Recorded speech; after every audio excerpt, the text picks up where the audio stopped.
नमस्कार, आप देख रहे हैं डीटीवी एक्सप्लेनर तह की बात। मैं हूं सुशील बहुगुणा।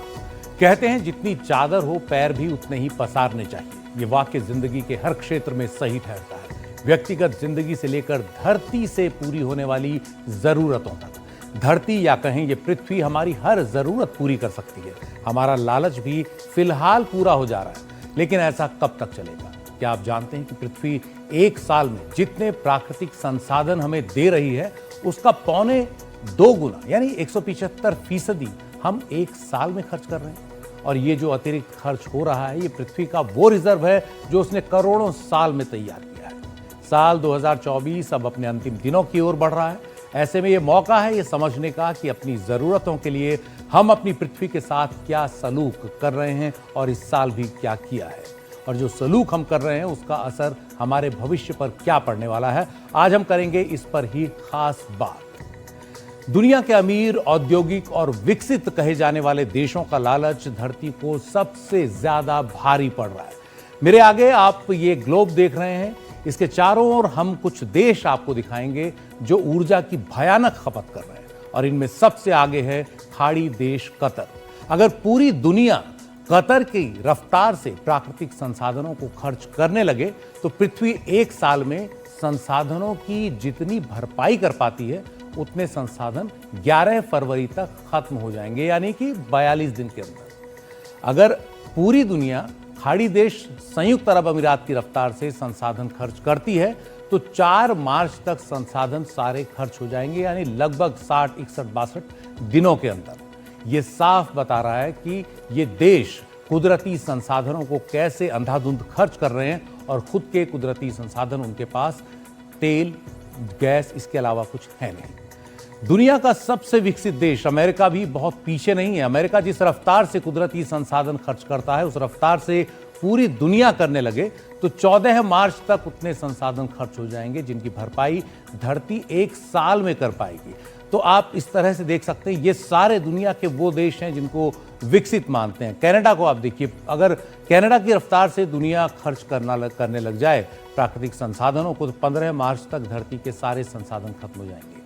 ऑस्ट्रेलिया को देखिए, ऑस्ट्रेलिया, सऊदी अरब, रूस, ये भी बहुत तेजी से कुदरती संसाधनों को खर्च करते हैं, उनका इस्तेमाल करते हैं, और अगर इस रफ्तार से हुआ तो 5 अप्रैल तक धरती के सारे कुदरती संसाधन खर्च हो जाएंगे जो धरती एक साल में भरपाई करती है। जर्मनी, आयरलैंड 2 मई तक, जापान 16 मई तक, चीन 1 जून तक, ब्राजील 4 अगस्त तक, मैक्सिको 29 अगस्त तक, कोलंबिया 5 अक्टूबर तक। आप सभी देशों को एक एक करके देखेंगे तो ये धीरे धीरे आगे बढ़ता जा रहा है दायरा, लेकिन ये सभी देश वो देश हैं जो धरती एक साल में जितना भरपाई करती है कुदरती संसाधनों का, एक साल से पहले ही उसको खर्च कर दे रहे हैं। क्यूबा जो है वो 14 अक्टूबर तक खर्च करता है, इक्वेडोर, इंडोनेशिया 24 नवंबर तक। तो ये बता रहा है कि जितनी आमदनी नहीं है उससे ज़्यादा खर्च हो रहा है। धरती एक साल में उतना नहीं देती जितना हम खर्च कर रहे हैं उससे पहले ही। तो पृथ्वी के संसाधनों को जो हम खर्च करते हैं इसके लिए एक शब्द इस्तेमाल हो रहा है, अर्थ ओवरशूट डे। इसका मतलब है साल का वो दिन जिस दिन तक हम पृथ्वी की एक साल की बायो कैपेसिटी यानी जैव क्षमता के बराबर खर्च कर डालते हैं। यानी एक साल में पृथ्वी जितनी बायोडायवर्सिटी हमको बायो कैपेसिटी जो होती है जो रिप्लेनिश करती है अर्थ, उतना हम खर्च कर देते हैं उस दिन तक। और इसके लिए हम आपको एक ग्राफिक्स दिखाएंगे कि बीते कुछ सालों में किस तरह से अर्थ ओवरशूट डे बदलता गया है। ये ग्राफिक्स आप देख रहे हैं 1971 वो वाला साल था जिस साल लगभग धरती जितने कुदरती संसाधन हमें एक साल में देती थी दुनिया लगभग उतने ही खर्च कर रही थी। लेकिन उसके बाद बड़ी तेजी से आप देखेंगे कि लाल जो है रंग वो बड़ा होता गया है और नीला रंग जो है छोटा होता गया है।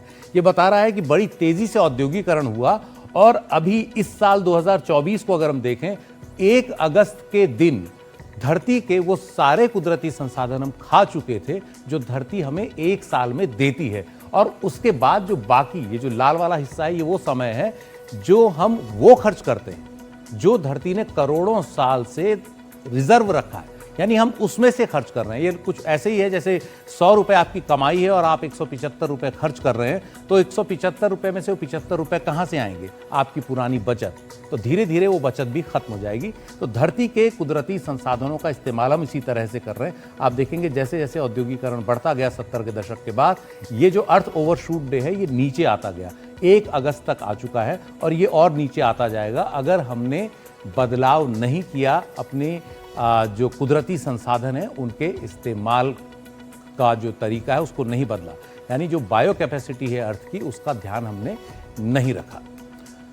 अब जैसे जैसे औद्योगिकरण बढ़ता गया है, देशों की खपत बढ़ती चली गई, ज्यादा ऊर्जा के लिए तेल, कोयला धरती के गर्भ से निकाला जाने लगा, खाने की जरूरतों को पूरा करने के लिए जंगलों को काटकर खेत बनाए जाने लगे, पानी का अंधाधुंध इस्तेमाल होने लगा, औद्योगिकरण या अपनी जरूरतों के कारण हवा में इतना धुआं उगला जाने लगा जितना पृथ्वी एक साल में अब्जॉर्ब भी नहीं कर सकती, अवशोषित नहीं कर सकती। यानी जिस रफ्तार पर यह सब हुआ है उस रफ्तार में धरती अपने इन कुदरती संसाधनों की भरपाई नहीं कर सकती।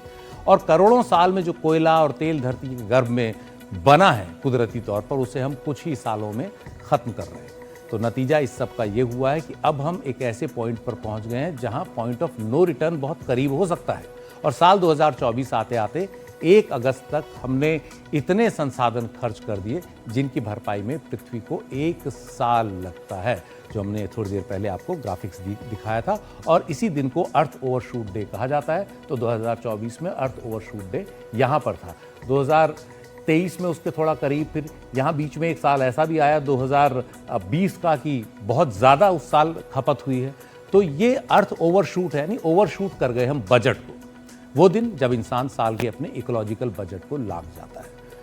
अब जैसे हमने बताया कि जो बचे हुए दिनों का वो इस्तेमाल कहाँ से हो रहा है, वो उस रिजर्व का इस्तेमाल हो रहा है जो करोड़ों साल में पृथ्वी ने तैयार किया है, चाहे जंगल हो, पानी हो, खनिज हो।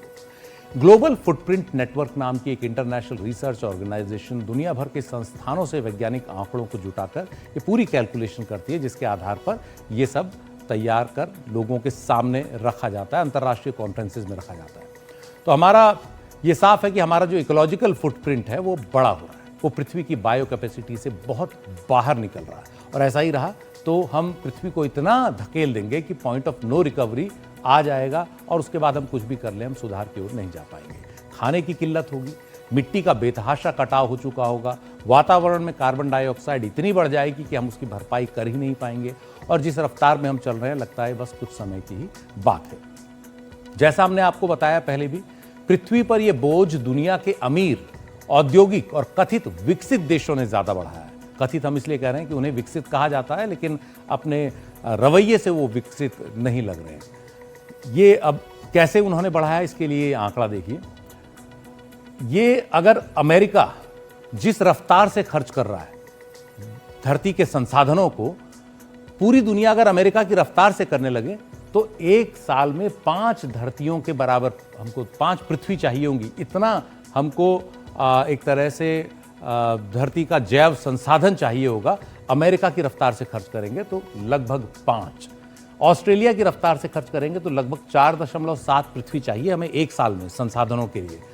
दुनिया की अगर हम रूस की बात करें तो 3.8, फ्रांस की बात करें तो 3.3, और अगर हम जर्मनी की बात करें तो ये भी 3, यानी कि 1 साल में 3 धरती के बराबर खर्च करेगी दुनिया अगर जर्मनी की रफ्तार से चली।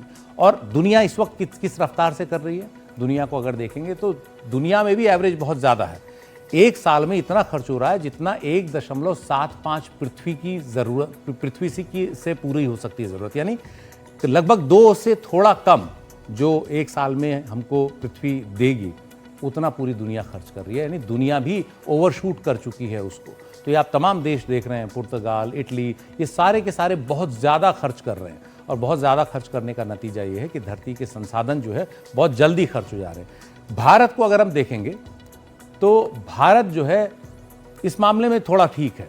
भारत 0.7, यानी अगर भारत की रफ्तार से दुनिया खर्च करेगी तो 1 साल में धरती के जो संसाधन है उसका 0.7 ही चाहिए होगा। यानी धरती जितना हमको दे रही है उससे कम में हमारा काम चल जाएगा अगर दुनिया भारत की रफ्तार से खर्च करे। हालांकि भारत की रफ्तार भी अब बढ़ रही है, ज़्यादा तेज़ी से औद्योगिकरण हो रहा है। तो ब्राज़ील आप देख सकते हैं, भारत से छोटा देश है लेकिन कहीं ज़्यादा तेज़ी से औद्योगिकरण भी कर रहा है और उस वजह से ज़रूरत से ज़्यादा जो कुदरती संसाधन है उनका इस्तेमाल भी कर रहा है। तो भारत एक अब भी इस तरह का देश है जहाँ काफ़ी ज़्यादा आबादी है लेकिन खर्च पर कैपिटा उतना ज़्यादा संसाधनों का नहीं है, ऊर्जा का नहीं है, और इसलिए हम जो है मतलब लगभग ठीक चल रहे हैं भारत के हिसाब से। लेकिन दुनिया भारत के हिसाब से खर्च नहीं कर रही है, दुनिया इससे भी दोगुनी रफ्तार से खर्च कर रही है। अब सवाल ये है कि ग्लोबल फुटप्रिंट नेटवर्क जो है वो अर्थ ओवरशूट डे की गणना कैसे करता है, जिससे हमने अर्थ ओवरशूट डे निकाला है। इसके लिए पृथ्वी की एक साल की जो जैव क्षमता है, बायो कैपेसिटी है, उसे धरती की कुल आबादी के कार्बन फुटप्रिंट से भाग दिया जाता है। यानी पृथ्वी की, अर्थ की जो बायो कैपेसिटी, यानी जितने कुदरती संसाधन धरती एक साल में पैदा कर सकती है, उसे जो पूरी दुनिया की आबादी है उसके कार्बन फुटप्रिंट से भाग करते हैं और उसे 365 से गुणा कर देते हैं। इसके बाद जो नंबर आता है वो नंबर आता है साल के उन दिनों का जिसमें कि हम इसको, जो धरती के संसाधन है उनको पूरा खपत उनका कर देते हैं, उसको हम अर्थ ओवरशूट डे बोलते हैं। तो इस तरह से अर्थ ओवरशूट डे की गणना होती है। इसके पीछे काफ़ी बड़ी गणित है पर मोटे तौर पर इस तरह से इसकी गणना की जाती है। तो अब ये बड़ा साफ है कि कार्बन फुटप्रिंट जितना ज़्यादा होगा, अर्थ ओवरशूट डे उतनी ही जल्दी आएगा। यानी ये वाला जो आंकड़ा है अर्थ ओवरशूट डे का, वो नीचे आता जाएगा, यानी जून में आएंगे और जल्दी जो है आते जाएंगे।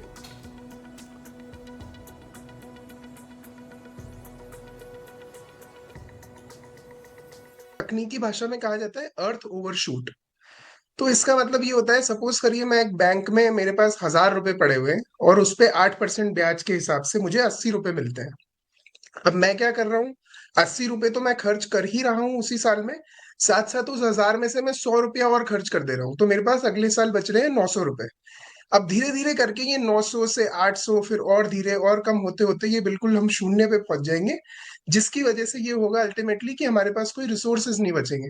तो धीरे धीरे जैसे जैसे स्पीशीज होती है, ह्यूमन स्पीशीज होती है, जैसे जैसे कुछ कुछ नहीं मिलता जाएगा, जैसे जैसे रिसोर्सेज खत्म होते जाएंगे, तो हमारा भी शायद एक्सटेंशन हो सकता है, जिस तरीके से एनिमल्स का होता है अलग अलग। अगर उनको उनके हिसाब की जगह नहीं मिलती है, एनवायरमेंट नहीं मिलता है, तो धीरे धीरे वो अपनी जगह और अपना स्थान खोते जाते हैं। दुनिया के कई देश ऐसे हैं जिनके पास कुदरती संसाधन कम है लेकिन वो उनका इस्तेमाल ज्यादा कर रहे हैं। वो दूसरों के हिस्से के भी कुदरती संसाधनों की खपत कर रहे हैं। जैसे एक ग्राफिक्स हम आपको दिखा रहे हैं, इसमें उदाहरण के लिए कुछ देशों को हमने दिखाया है। जापान जो कुदरती संसाधनों का इस्तेमाल कर रहा है एक साल के अंदर, वो 6.6 जापान के बराबर है। यानी जापान के पास अपने कुदरती संसाधन इतने नहीं है लेकिन वो इतना ज्यादा खर्च कर रहा है। चीन के पास जितने कुदरती संसाधन है उससे 4.7 गुना वो एक साल के अंदर खर्च कर रहा है। इटली 4.4 गुना, स्विट्जरलैंड 4 गुना। तो इस तरीके से ये खर्च कर रहे हैं, लेकिन इनके पास इतने कुदरती संसाधन नहीं है तो ये कहाँ से ला रहे हैं। भारत को अगर आप देखेंगे तो 3.1, एक साल में जितने कुदरती संसाधन भारत में पैदा हो रहे हैं, एक साल में उसका 3.1 गुना जो है खर्च हो रहा है।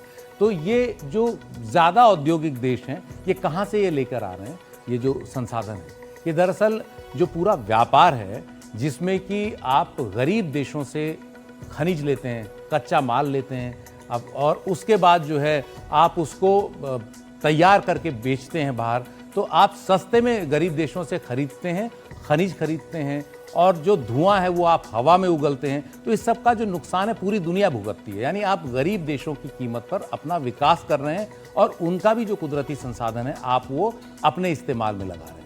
और इसी वजह से ये सारी की सारी स्थितियां पैदा हो रही हैं। इन देशों के पास इतने कुदरती संसाधन नहीं है जितना वो खर्च कर रहे हैं। जो वो खर्च कर रहे हैं ये उन देशों का है जो छोटे देश हैं जिनसे वो चीज़ों को ले रहे हैं। और दूसरा, इसके अलावा अपना जो औद्योगिक विकास है उसका जो धुआं है वो वातावरण में डाल रहे हैं और वो सबके पास एक तरह से सबको नुकसान पहुंचा रहा है। तो एक बार फिर हम ध्यान अगर दें कि पृथ्वी पर जो रहने वाले सभी इंसान, एक बार फिर हम अगर वो ग्राफिक्स दिखाएंगे कि जितने संसाधन खर्च कर रहे हैं उतने संसाधनों की भरपाई के लिए 1.75 पृथ्वी की ज़रूरत होगी। यानी धरती पर जो खर्च हो रहा है पर कैपिटा वो ज़्यादा है, धरती उतना आपकी उसकी ज़रूरत पूरी नहीं कर सकती है। और ये भी नहीं है कि दुनिया के सभी देश इसी रफ्तार से प्राकृतिक संसाधनों को खर्च कर रहे हैं। गरीब और अल्प विकसित यानी अंडर डेवलप्ड कंट्रीज जो हैं उनका बोझ पृथ्वी पर कम है। दुनिया का एक नक्शा देखिए, इसमें लाल रंग से हम आपको दिखाएंगे, जितने भी आप लाल रंग से देश देख रहे हैं इसमें तमाम जो देश हैं, चाहे वो अमेरिका है या फिर उत्तर अफ्रीका है या पूरा यूरोप है, ये सारे के सारे देश वो हैं जहां बहुत ज़्यादा औद्योगिकरण है। चाहे आप पूर्वी एशियाई देशों को देख लें, जापान को, कोरिया को, चीन को, भारत को, मध्य एशियाई देशों को देखें, इन सब जगहों पर औद्योगिकरण बहुत ज़्यादा हो रहा है और इस वजह से इनका जो फुटप्रिंट है वो बहुत ज़्यादा है, यानी उनकी बायो कैपेसिटी उतनी नहीं है जितना उनका फुटप्रिंट है। और ये सभी अपेक्षाकृत ऐसे देश हैं जहां पर औद्योगिकरण ज़्यादा है। और हरे देश अगर आप देखेंगे तो हरे देश वो है जिनका फुटप्रिंट जो है वो बायो कैपेसिटी से कम है, यानी कि हरे देशों में जो एक तरह से वो इस्तेमाल कर रहे हैं प्राकृतिक संसाधनों का वो इतना नहीं है, उससे ज़्यादा वो रिप्लेनिश कर रहे हैं। तो इसमें आप देखेंगे दक्षिण अमेरिका के काफ़ी सारे देश हैं, अफ्रीका के अगर आप मध्य अफ्रीका या दक्षिणी अफ्रीका देखेंगे उसके काफ़ी देश हैं, कनाडा और रूस को भी अगर आप देखें या कुछ इसमें स्कैंडिनेवियन कंट्रीज़ को देखें तो वो भी हरे में दिख रहे हैं, लेकिन ये औद्योगिक देश हैं। इनके साथ ये है कि इनका प्राकृतिक संसाधन भी बहुत बड़ा है। प्राकृतिक संसाधन बड़ा होने की वजह से उनका जो फुटप्रिंट है पर कैपिटा वो कम हो जाता है, इसलिए ये हरे में है। तो ये सारे के सारे आप देश दुनिया के नक्शे में आप देख सकते हैं किस तरह से इनकी बायो कैपेसिटी है और किस तरह से ये खर्च कर रहे हैं। तो ये बहुत ज़रूरी है कि बेतहाशा ऊर्जा खपत करने वाले दुनिया के विकसित देश अपनी जिम्मेदारी समझें और इसके लिए अंतर्राष्ट्रीय स्तर पर कई तरह के सम्मेलनों में बात भी होती है। ये अलग बात है कि विकसित देश अभी अपने किए की पूरी जिम्मेदारी से लगातार भाग रहे हैं। बहुत सारे कन्वेंशंस होते हैं, जैसे पेरिस अग्रीमेंट हुआ था, अभी रिसेंट में COP29 हुई थी। तो इसके अनुसार क्या होता है, ऐसा बोला जाता है कि जैसे जो डेवलप्ड कंट्रीज हैं उनके पास कुछ रिसोर्सेज हैं, कुछ तकनीकें हैं, टेक्नोलॉजीज हैं जो बहुत अच्छी हैं हमारे से, तो वो टेक्नोलॉजी या तो वो डेवलपिंग देशों को दे या फिर जो उन्होंने पहले पोल्यूशन करा है उसका वो कुछ तरीके से भुगतान दे, जो कि एक अलग तरीके से कैलकुलेट किया जाता है पूरा। और कुछ कंट्रीज ऐसी हैं जो सी लेवल राइज है या टेम्परेचर से इससे बहुत प्रभावित हो रही हैं, तो उनको कुछ कॉम्पेंसेशन मिले उस डेवलप्ड कंट्रीज से। आप देख रहे हैं एनडीटीवी एक्सप्लेनर। पृथ्वी की बायो कैपेसिटी यानी जैव क्षमता की आधी खपत हमारा पेट भरने में होती है। ये ध्यान देने वाली बात है कि नॉनवेज यानी मांसाहार धरती पर ज्यादा बोझ डाल रहा है, क्योंकि उसकी एक कैलोरी के लिए कहीं ज्यादा ऊर्जा या संसाधन खर्च होते हैं। कुछ देश तो खाद्य उत्पादन में कुछ ज़्यादा ही खर्च कर रहे हैं। जैसे उदाहरण के लिए हम आपको दिखा रहे हैं, जर्मनी खाद्य पदार्थों की 1 कैलोरी के लिए फॉसिल फ्यूल या प्राकृतिक ईंधनों की 12 कैलोरी खर्च कर रहा है, रूस 10 कैलोरी खर्च कर रहा है, सऊदी अरब 9, कनाडा 8, दक्षिण अफ्रीका 5, जापान 3, अर्जेंटीना 1।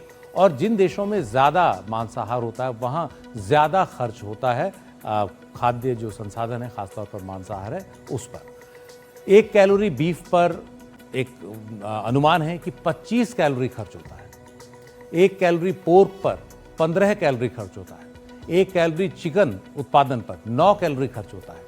ये कैसे होता है? जैसे मीट के लिए किसी एक बकरी को पालने पर उसके जीवन काल में बहुत खर्च होता है, पानी पीती है, खाना खाती है, लेकिन जब आप उसको खाने के तौर पर, मटन के तौर पर इस्तेमाल करते हैं तो उतनी कैलोरी आपको नहीं मिलती जितनी आपने उस पर खर्च कर दी है।